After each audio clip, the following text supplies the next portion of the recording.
Hola, come with me to my sister's graduation. The day has finally arrived. Graduate na din ng college yung bunso namin, our youngest, our little sister. Finally, 25 years of the making, and may diploma na kaming tatlo ng mga kapatid ko. So yes, it is a Thursday and pupuntahan namin yung kapatid namin doon sa Waterfront Hotel kasi doon yung graduation niya. So she took up the course nursing. So siya yung kapatid namin na naka-experience ng senior high. So parang she's been schooling for almost 10 years, 15 years. Grabe naman 15 years, but correct me if I'm wrong, guys. So yes, nag-rush na din kami dito kasi yung call time ng kapatid namin, may call time talaga siya, ladies and gentlemen. May call time talaga siya ng 11:30. Tapos, nagbiyahe kami by 11:45. But good thing we arrived at Waterfront and nabihisan ko pa siya kasi I took the liberty to bring her toga. So yan, it is a fulfilling effort kasi nakita mo yung kapatid mong nag-wear na ng toga and she's finally graduating on her special day. Yes, but before that, pinauna ko muna sila doon sa place and susunod na lang ako kasi kukunin ko pa yung flowers and I took a quick lunch kasi grabe ang gutom-gutom ko dito. And I took the lunch sa Waterfront Cafe and grabe ang sarap talaga ng carbonara na, ladies and gentlemen. Tsaka yung favorite kong mocha iceberg. Grabe ang sarap pero medyo pricey sila pero it's Waterfront. So yeah.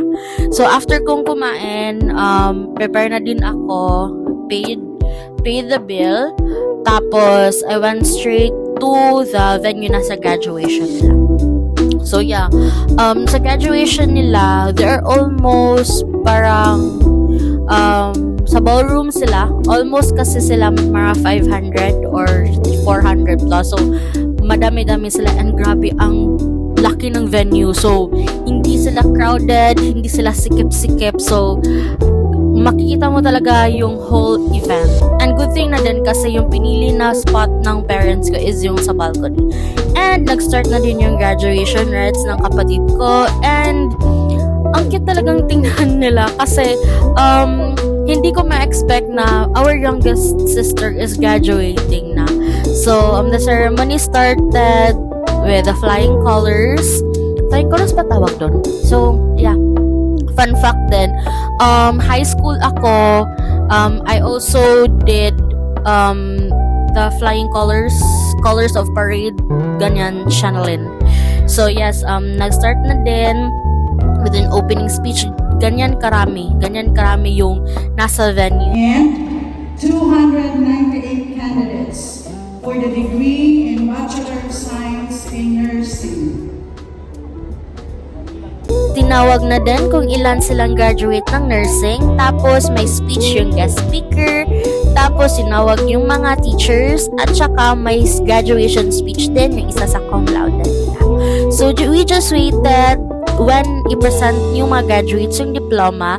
Tsaka hindi lang pala sila yung graduate. May midwifery tapos may medtech. Then isa din pala sa graduate is one of our dearest friend, si Haina. So congratulations Haina for graduating BS Nursing. And also, tinawag na din yung section ng kapatid ko which is the section H. So sila na yung maggagat ng diploma nila. Cantigan Angeli Loris.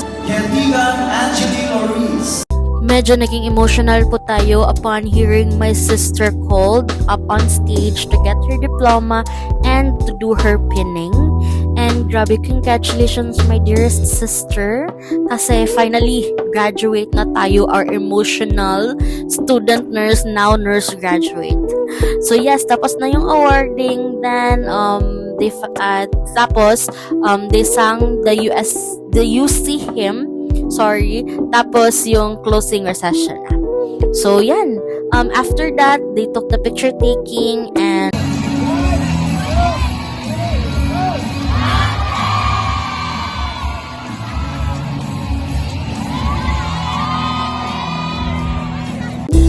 just praying and manifesting na RN 2024, one take lang yung kapatid ko at silang lahat. So, yes, fighting po tayo dyan, our future registered nurses of 2024.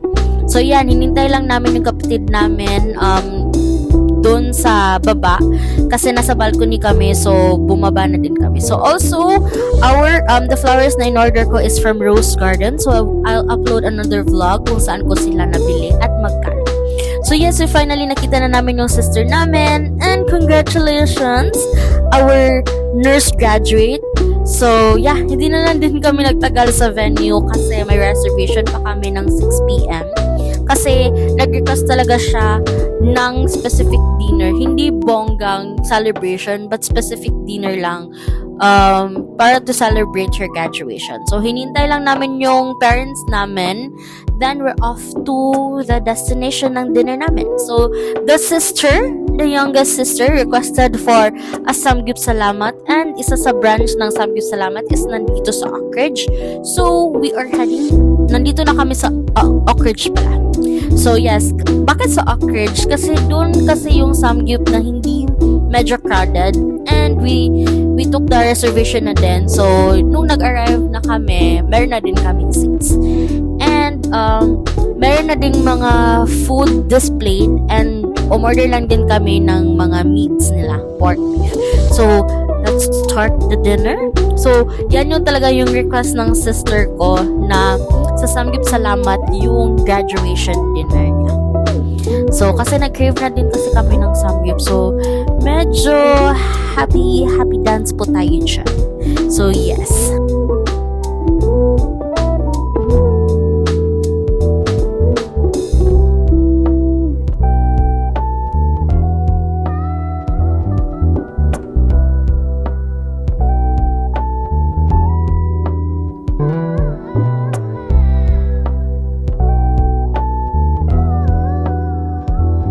So, medyo busog na ako nito. So, sila lang yung kumakain pa. So, I just waited for them to finish.